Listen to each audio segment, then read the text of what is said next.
championship is on my birthday, just so you know, St. Patrick's All Day. right. March on. Want to give me an early gift? Is who? If you get there, you're starting Skenes or Skubal. Well, here, and this is kind of the rub, right?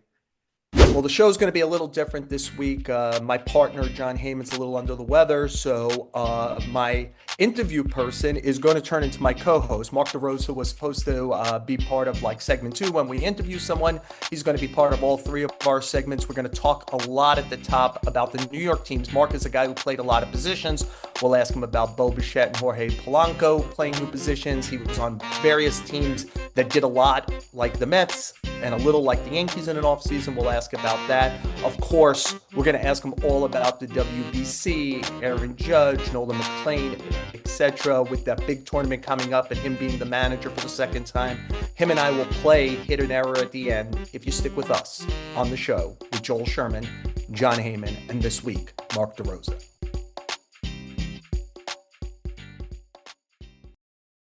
I'm so grateful to be joined this week by Mark DeRosa, 16-year major leaguer, the manager of Team USA for the second straight time. And I really do mean this. I'm blessed. I am his teammate at MLB Network, where he's been for a long time. One of my favorite shows to do, MLB Central, him, Robert Flores, Lauren Shahadi, they make anybody who sits on that couch feel comfortable. And so, D-Ro, thank you so much for joining us on the show.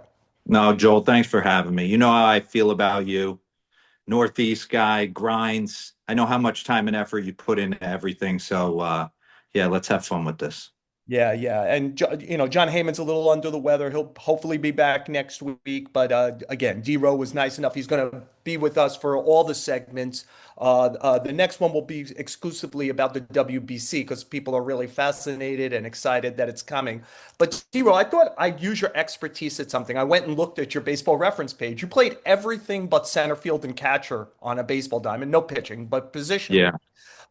And you started as a shortstop. You were a good prospect as a shortstop, drafted as a shortstop, played it in the minors, came up doing it, and ultimately to extend your career, you moved around the diamond quite a bit.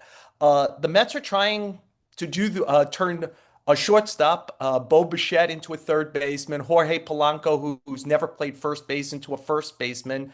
And I mean, even Brett Beatty is going to move around. He's never played first base. He's going to play some right field and first base. Juan Soto's going back to left field from right field. Just wonder the trick of moving positions. The one that really interests me is Bichette at third. It's a move you made, right? Shortstop to third base. You know, it's funny. I can only go through my experiences with it. I never played another position my entire life but shortstop until I got to the big leagues. And then you have a decision to make. You're on the backfield. Rafael Furcal starts throwing the ball across the diamond, brings a skill set that I couldn't. And I kind of knew the writing was on the wall. And Glenn Hubbard was our infield coach and said, "Hey, dude, I'll see you at 7:30 tomorrow morning. We're going to start learning second base and third base and the outfield and all different stuff." So I got a chance to touch it all. I come at it from a different point of view. I think Bo Bichette's transition to third will be easy. I Why? I felt it was a day off. I felt like the shortstop, you're the captain of the infield. Although all the angles are presenting the game the proper way to you, everything's moving towards first base. You are constantly involved in everything. I felt like third base, there's not many guys laying down bunts anymore. You're really just playing hockey goalie. And if you got good hands, it's kind of a day off mentally. So I don't feel like Bo, and Bo does have good hands. I mean, for him to do what he did in the World Series, I I didn't know what that was going to look like on a bad leg, and made that play up the middle, hit a couple tanks that kind of set Toronto on fire. From my point of view, him going to third is way easier than what Jorge Polanco is going to try and do. So first of all, you hit two things that I absolutely believe. Uh, I was stunned. He had never played second base. And to Yeah. watch him do it under the greatest pressure with a bad leg, I thought was one of the most impressive things about an unforgettable World Series that he did that. So that gives me confidence. And I hate to channel Ron Washington from Moneyball, but I think first base is a lot harder than people make it out to be. You know, you've got to handle throws from all over in different ways. Exactly. You're involved in cutoff plays constantly. And look, Dero, you and I both know this. We grow up, you mentioned the Northeast thing. When you watch Keith Hernandez and Don Mattingly do this, you Right. realize what a difference maker it is when a first baseman can throw and create an out at second base and maybe two outs on a 3-6-3 when the line is guarded. I agree with you. Bunts don't come as often as they used to, but those guys shut down bunting games. They both had incredible clocks for which base they could throw to when. I just think that's like, I get it. That's where you hide a slugger. Yeah, But when you do, the World Series last year was played between Vlad Guerrero Jr. and Freddie Freeman, two no doubt. exceptional first basemen. And I think that was one of the reasons those teams were there. They had exceptional defensive first basemen. Yeah, and I think it puts everybody in the infield at ease. I remember being with the Cubs with Derek Lee. I mean, you just had to get it in the vicinity, and he was picking it. Adam LaRoche. These guys worked hard at their craft, had amazing hands, could work the bag. Everything's foreign for a middle infielder to go over the first base. And the thing that I had the most difficult time with was the pitcher picking over. Why? Go I to just example. could because they're throwing absolute chainsaws. I could remember being in Colorado, if I'm not mistaken, and Kerry Wood coming set for the Cubs. I'm like, please don't pick off. Please don't pick off. I don't know. It's going to Yeah. handcuff me. Your infielders are expecting you to scoop. You got to work the bag a proper way. I think that's going to be a way harder transition than Bo going to third. I think Bo's going to be fun. I honestly, I don't think it's anything, to be honest. It's just learning positioning. Vinny Castillo taught me play as far as your arm will let you. Step in a dive, either way, all this different stuff. I didn't feel like I love third base. If I could have hit a little bit more, I would have preferred to play there. Yeah. By the way, Mark DeRosa also very good at self-deprecation. You don't stick around 16 years as a major leaguer unless you're an exceptional Major League Baseball player. Dero, this week the Mets kind of went to the guy paying everybody's salary: Jorge Polanco, Bo Bichette, Francisco Lindor, Juan Soto is Steve Cohen. And Yeah. one of the things he made news with when he spoke to reporters on Monday was that while he's there, he'll never have a captain. Um, and, there had been a lot of talk last year that maybe the Mets were on the brink of naming Francisco Lindor captain. And then there was some talk, especially after the season, about did Brandon Nimmo not like that because he was around a long time, and that there was some discord in their clubhouse over the course of the year. As again, somebody who played in a lot of places with a lot of probably great leaders, which probably included Yeah. you in a lot of the places. Are captains necessary? Is this extraneous? Please, let's limit this to hockey. Yeah, no. The guys on the team know who the captain is or co-captains. Right. There's always a saying in the clubhouse, it's tough for a pitcher to be a leader because he's not on the field every day. But I've certainly been in a lot of clubhouses where there's some pretty damn good pitchers that their voices carried a lot of weight. When Tom Glavine and John Smoltz and those guys spoke, I mean, the position players were listening. But I always think it was a Yankee thing, right? Derek Jeter was the captain. I think Judge, makes perfect sense for the captain. For Team USA, they wanted us to name a captain. I felt like Aaron was the obvious choice there. But I think if he wasn't named the captain, everyone going would still know he was the de facto captain. So I would put no stock in it. Yeah, look, I never suited up like you did, D-Row, but I've been in clubhouses for close to 4 decades now, and they're just, to your point, I think they're just obvious. Yeah, Like, I agree who, with you. who do people gravitate to? Who, when there is a team, A, can call a team meeting, and B, when they begin to talk, it's E.F. Hutton, everybody leans in and they're listening, as opposed to Johnny Come Lately, who feels he has to say something and everyone's like rolling their eyes. You know who the reals are. And I think that like it just doesn't have to be forced in baseball. And with as much change as there is year to year, you run the problem if the chemistry changes or the captain is shrinking. Yeah. What do you do? Yeah. I always think for me, people would be surprised that it's not always the best player that's the captain in the clubhouse. I mean, there's a lot of people that were tabbing Miggy Rojas in the Dodgers when he spoke. Everybody listened. So I've been in a lot of different clubhouses with a lot of different players, Hall of Fame players. Certainly, when there's a team meeting and people have something to say, there's different guys who carry more weight, but I think people would be pleasantly shocked to know it's not always the most talented guy on the field. Yeah. Look, I'll just throw this in before I change the subject here is I saw very quietly, like Chili Davis was near the end with the Yankees and was like a DH and not even a full-time DH. He was Chili Davis. He carried incredible weight in Yeah. a clubhouse with Derek Jeter and Bernie Williams and Paul O'Neill and Tino Martinez, etc. Like Tim Raines did a little bit Look because at Brett Gardner, Joel. yes, Brett Gardner with the Yankees all those years, like, Yeah. as the fifth or seventh best player, always his because people knew where his heart was and where his passion was, and there was never any doubt about it. D-Roll, I thought you were perfect for this again, also because you played, you're A, observant, B, played in a lot of places, and I think played in places that in the offseason, your Braves teams often didn't make lots of changes. They were Yeah. very good and they kind of rolled it back. We're dealing with with the dichotomy in New York. The Yankees kind of like hardly did anything. It was Ryan Weathers. Now, I would argue they traded 15 prospects for 6 players last July, and all of those players, I think, are coming back this year.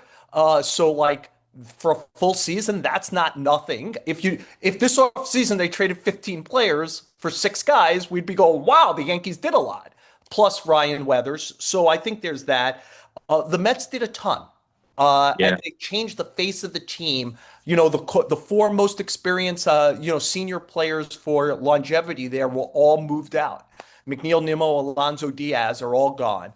I just wonder, do you think that there's a better pathway to success? Does it matter? Any thoughts on it? Because it's like both fan bases have moaned about it, Yeah. and it just shows me we live in grievance America. You'll find a reason to hate either side of it. I just think everything's case by case, right? All right. I look at the Yankees. I think the one kind of move that for me startled me was when they gave the qualifying offer to Trent Christian. Yep. That everything else, and he could show up and be the same center fielder. Maybe he's figured something out in his swing. Maybe being around Judge and all those guys have locked him in. We know he can play D. Like maybe that short porch works for him. But that's a big what if.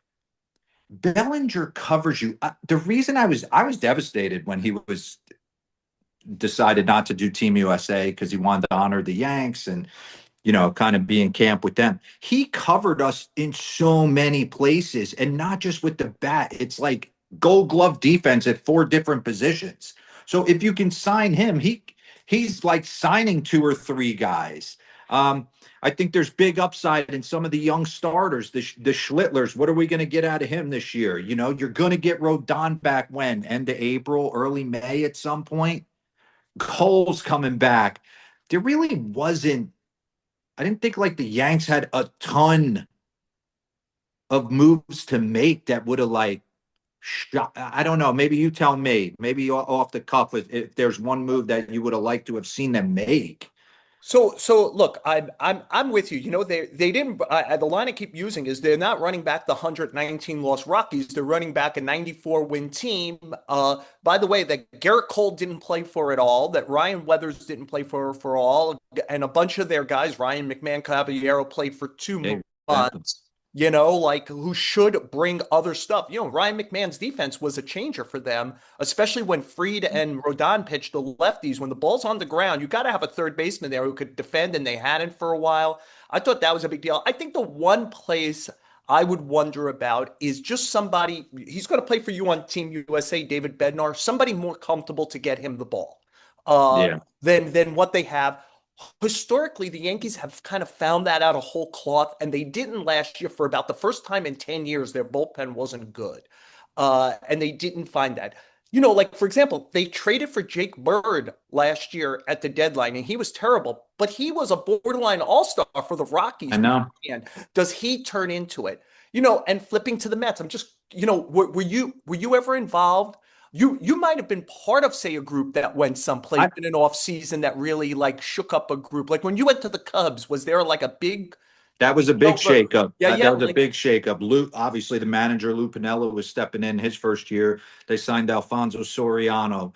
They brought in myself. They brought in Ted Lilly. They brought in Jason Marquis. There was a big shakeup for so so them. so so It so took us a minute. so it's interesting.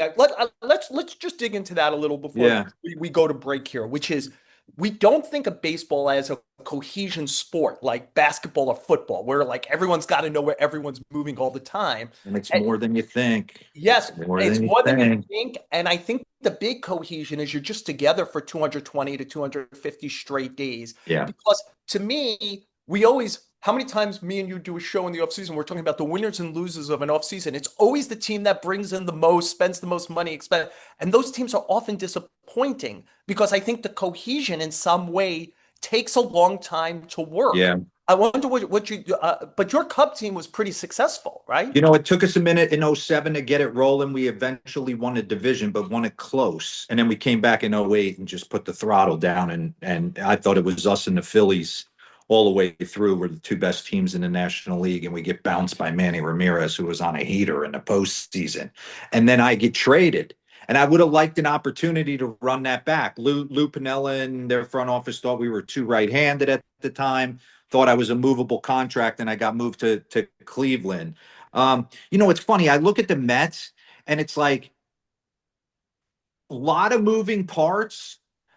But let's take out the fact that Juan Soto's a top three hitter in the game. He's going to hit. That's done, right? Lindor's going to get his. He's going to play elite shortstop, and he's going to get his. He's boom. Bo Bichette's going to be fine. I think we all know that. It's going to be the Luis Roberts. It's going to be the Polancos. It's going to be what are we doing in right field? Is it the bench kid? Is Vientos going to recapture glory? What I liked the way Brett Beatty was playing last year, and now I feel like he's Second got half, nowhere to Brett Beatty play. was pretty good. So I think it's not going to be the stars. I like their starting rotation. There's a Well, you reason better. I You're called bringing Nolan two. McLean. Yeah, you're bringing two of them with your team. Hey, this kid's built different. Getting on the phone with these guys, Joel, and I know we'll talk about it. Matt Holliday kept pushing Nolan McLean on our Zoom calls because of Oklahoma State, and he knew him. He's like, D-Row, he's built for this. He's built for this. And obviously, the stuff speaks for itself, right? You saw it in the 8 or 9 starts he was up. And I called him, and it was like, oof. He was giving you Skenesy vibes, like Paul Skenes, that kind of belief in himself. So, I mean, Freddie Peralta's a one. McLean stays hot. Senga comes back. Manaya's got to be better. I think the Mets have a chance to be really good if the Yeah, underbelly comes together. But the three at the top got to make the underbelly come together. yeah, That's yeah. that'll be the key. Yeah, and I think one of the other keys is like Atlanta's starting pitching is already problematic, No right? doubt. Schwellenbach is hurt. Waldrop is hurt. They came in with worries about how much they could get out of Lopez. And Some Kim at short went home. So, down. so, so the Phillies are older. There's a lane for the Mets No to doubt. drive through here if they could take advantage of it. Look, you gave us the appetizer. I want to even dig more into McLean, Clay Holmes, Aaron Judge is your captain. Mark is the manager of what I would say is the best American team ever assembled for an Olympics Like that. or a WBC. Stick with us on the show and we'll talk about it coming up next.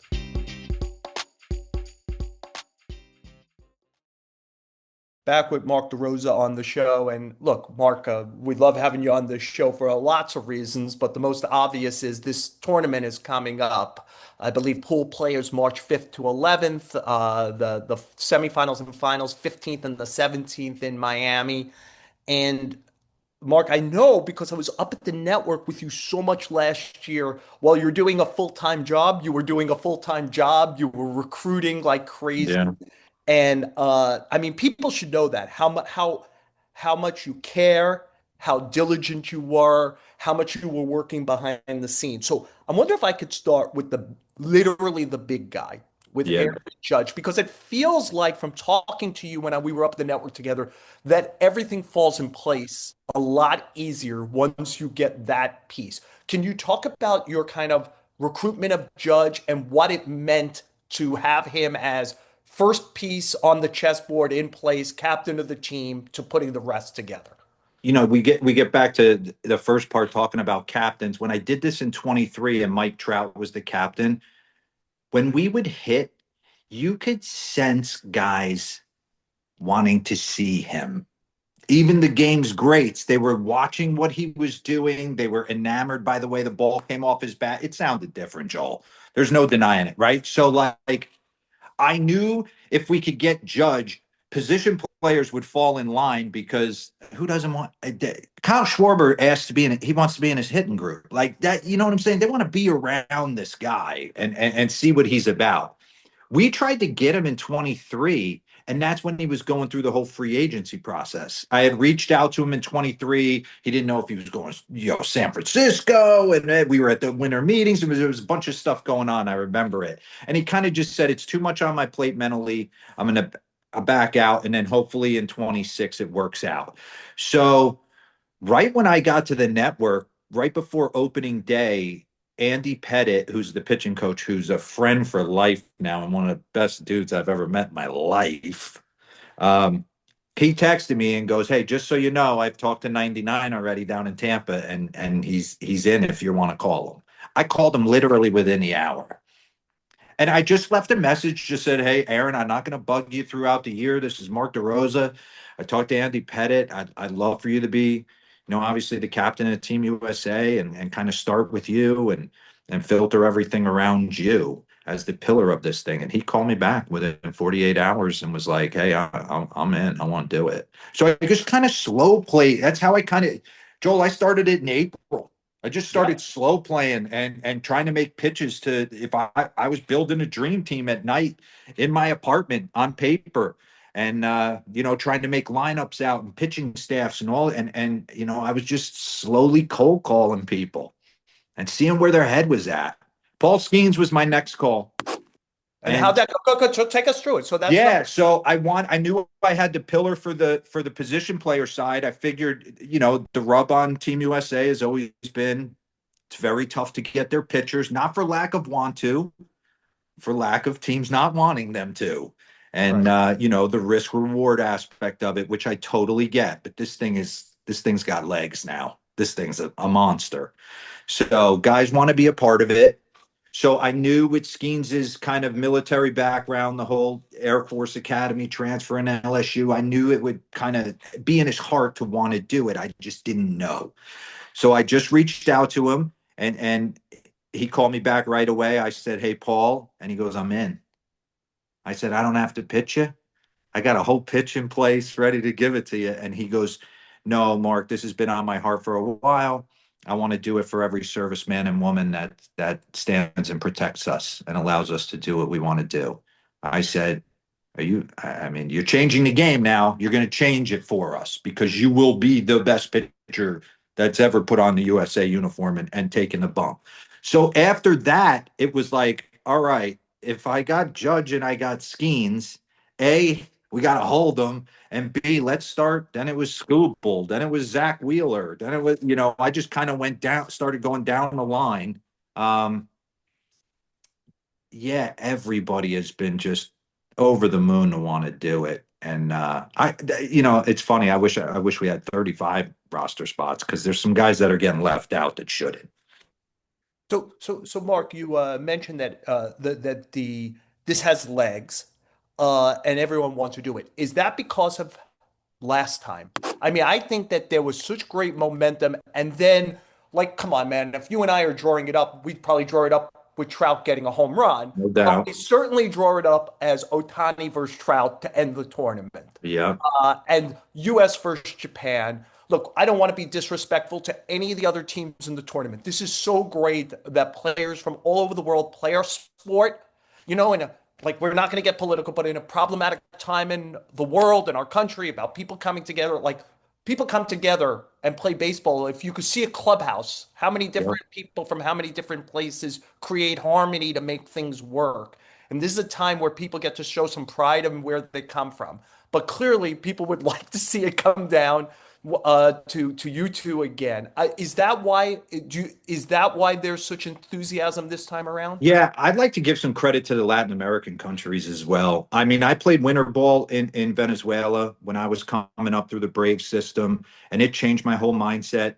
Um, how hard it was for me, and they took me under their wing out in Caracas, and I wouldn't have been able to eat and sleep and do all the things I wanted to do. So, I was always kind of loyal to the Venezuelan guys on my team that I played with after I went there in '99. So for Trey Turner hits that home run against that grand slam against Venezuela, that was like a serious moment for me.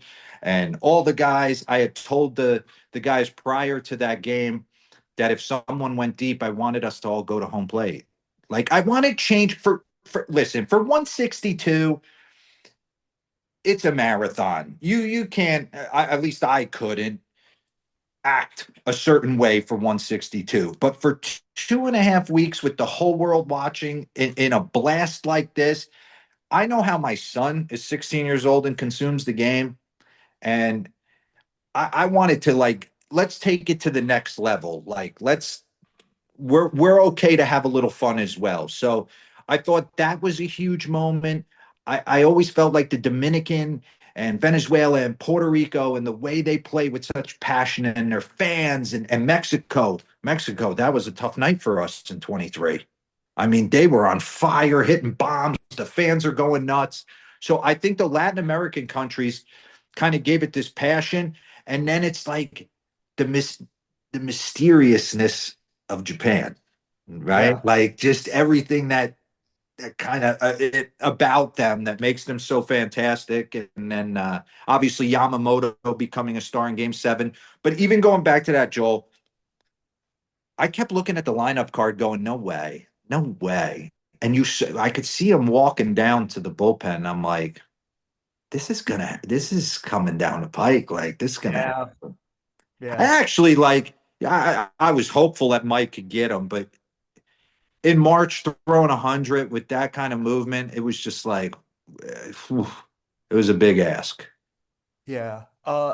Look, Mark, I do wonder. I think Japan is the defending champ and has won Yeah. three of these five. The Americans have won one time during this.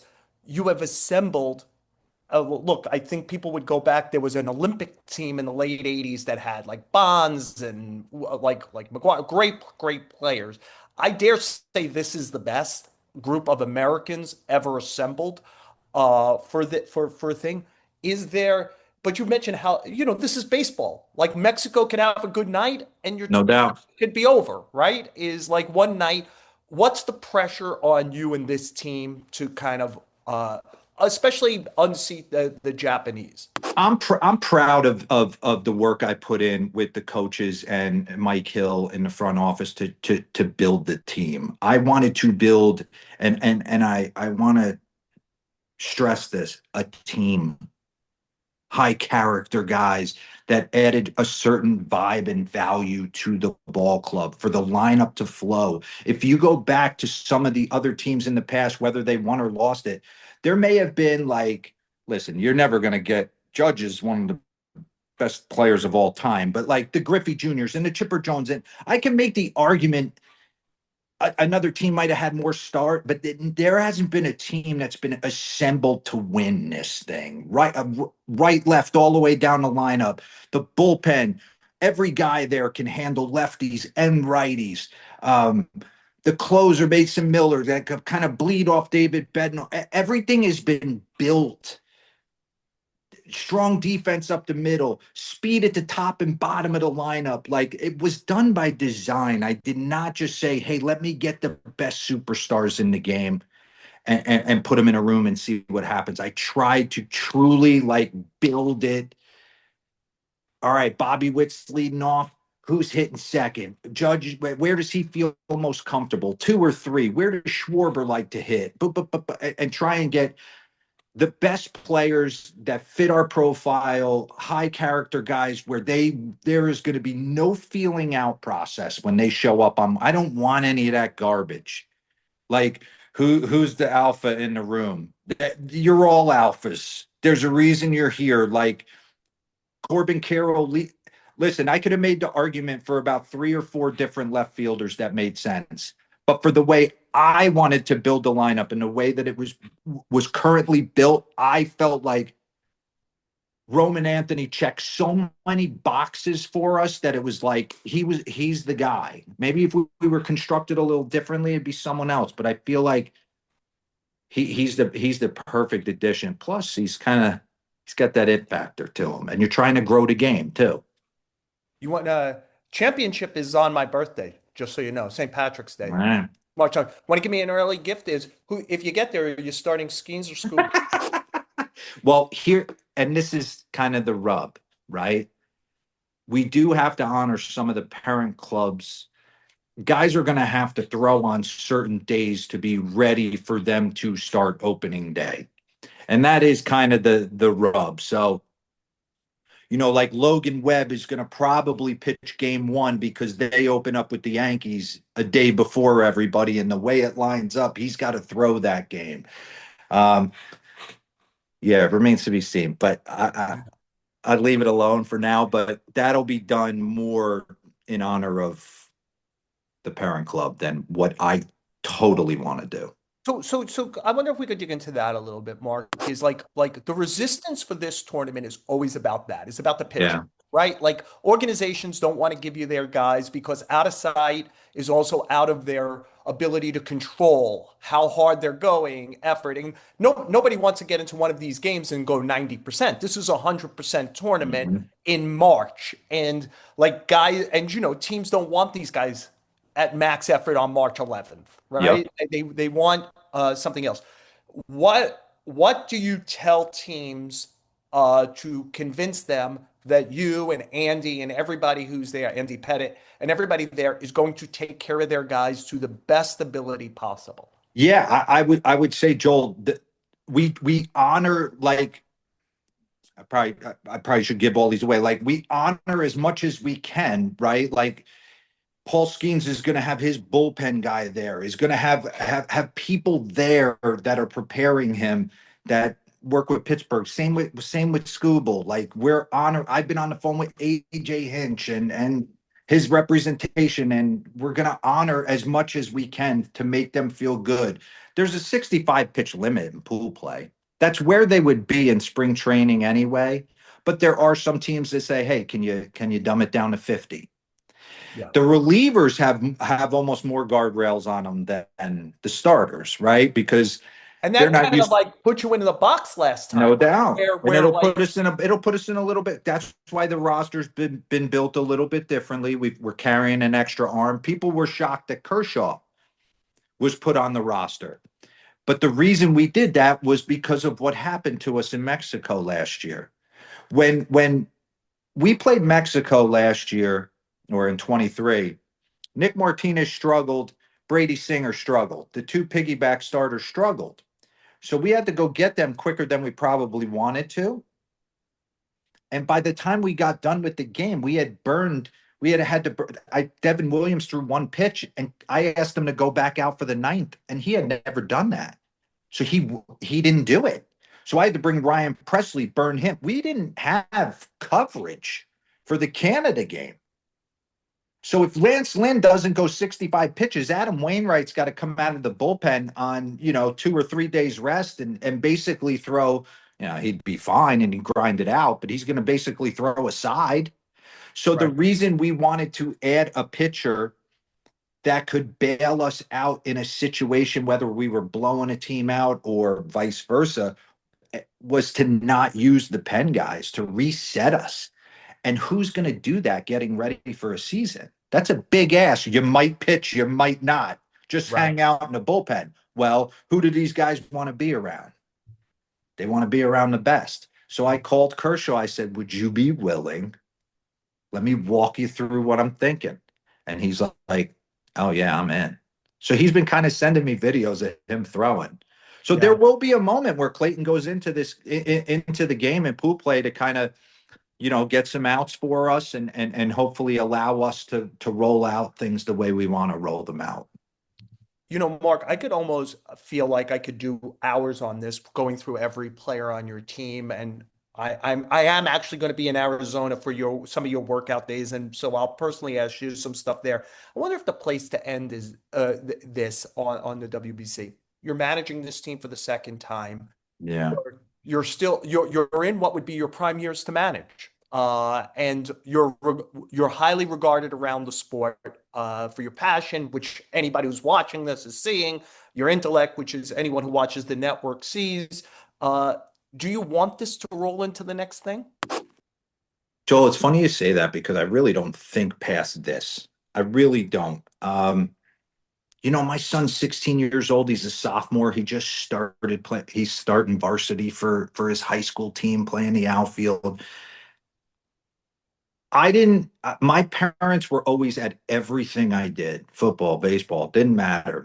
My dad was there. And honestly, I didn't appreciate it at the time. But now that he's gone, I lost him in 2012. I almost felt like, I mean, I played that last year in 2013 just to play 1 year for myself. I felt like I played every other year for him, kind of, his approval. Um, I want to see what goes on with my son. I mean, listen, if I was wowed, if I would certainly take the interview and go in there and try my best to get it. But I want to see the next 2 3 years what he's doing because this. I mean, Boone, what time's Booney at the yard? Noon. What time's he Yeah. leaving? 1 in the morning, midnight. I mean, it's all encompassing. If you're gonna do it, you got to put your guts in it. Well, we even So see it, right? Like Sean Casey's a friend of both of ours. yeah, The network to be the hitting coach. What is that commitment? And you're not questioned 24/7 about every move. It's yeah, like I think New York reporters are blessed. We get Carlos Mendoza and Aaron Boone. Whatever you think of them as managers, I'm telling you that both guys are blessings for reporters to deal with because they have to answer every day in a way that our politicians on much more important stuff do not have to answer every day. yeah. Right? These guys before and after every game and they handle it with a plum. So I hear you when you say like do I actually want to jump into that commitment under that scrutiny and pressure? I like on I'm one hand, I excited. know I'm you're excited. you're totally equipped for it, and yet who wants to be so totally equipped for that job? I'm excited to get back in the dugout with this team after doing it once because there are moments where it gets quick. I Yeah. learned so much from the last time, being an inning or two ahead, like not like the vantage point from the dugout as opposed to watching it on TV. Different things. I've enjoyed the process of putting the team together. Kind of, the GM aspect of it with Mike Hill, kind of what fits. You talk about the chemistry. We're going to see with the Mets. Like, can they make that work? I Yeah. enjoy I enjoy that part. Well, I'm sure it's going to be a great tournament. It's going to be fascinating. And it was great talking to you about this. You're going to stick with us for one more segment. We're going to play hit and error at the end if you Okay. stick with us on the show with Joel Sherman and John Heyman and Mark DeRosa.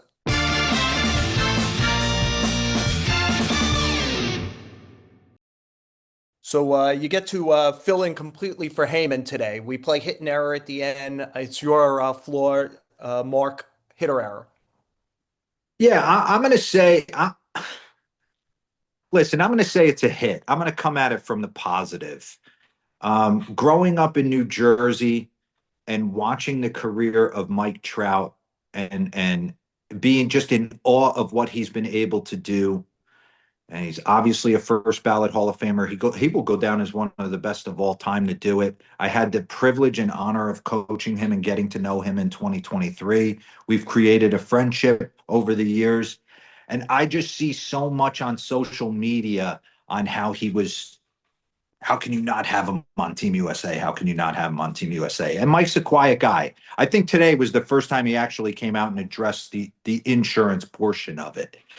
There was so many reasons why I wanted him on this roster. And the judges and the Harpers, all these guys wanted him on the roster. But there is a process to this thing.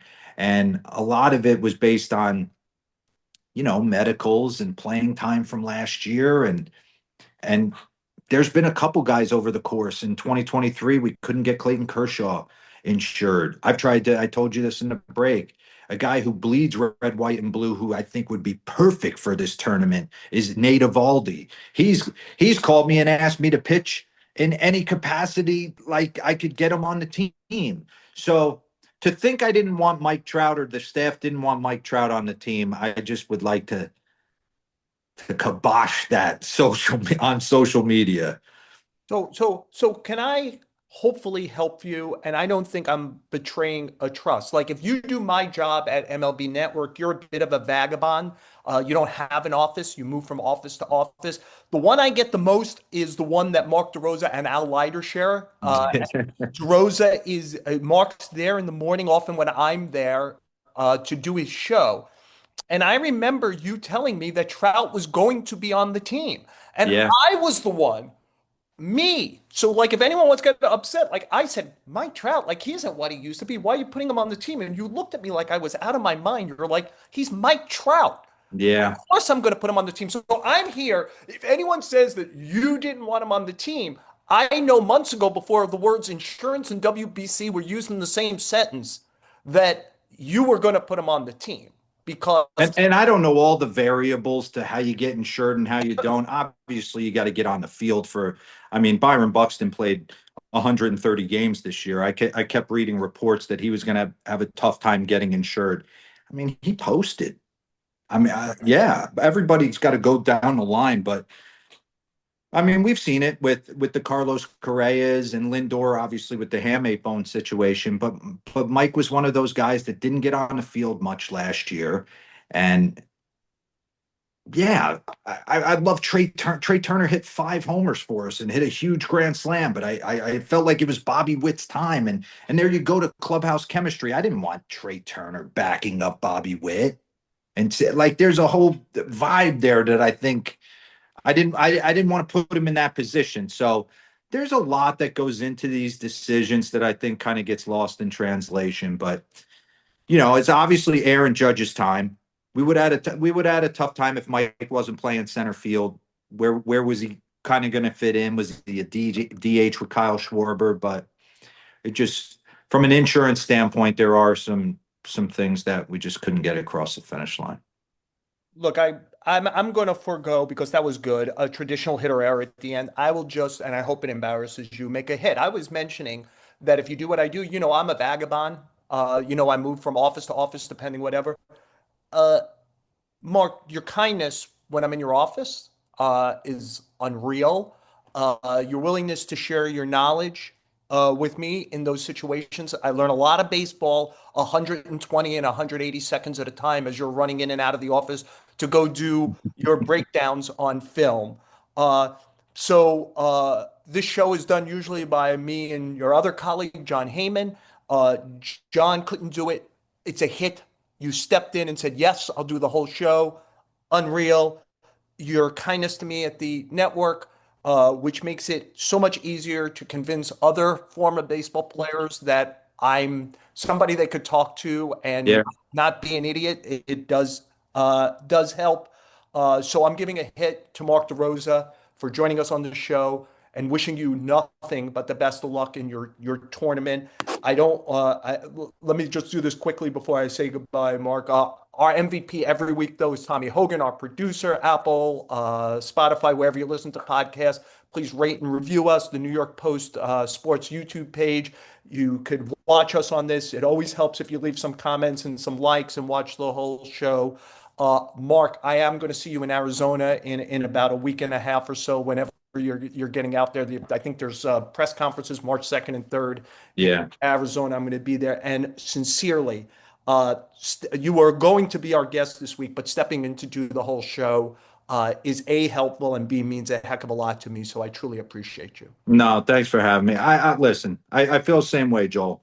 I appreciate people who care and put the work in, and you've shown me that from my time when I was a player to watching you do the draft to watching you anytime you're on MLB Central. So yeah, it was a no-brainer to do it.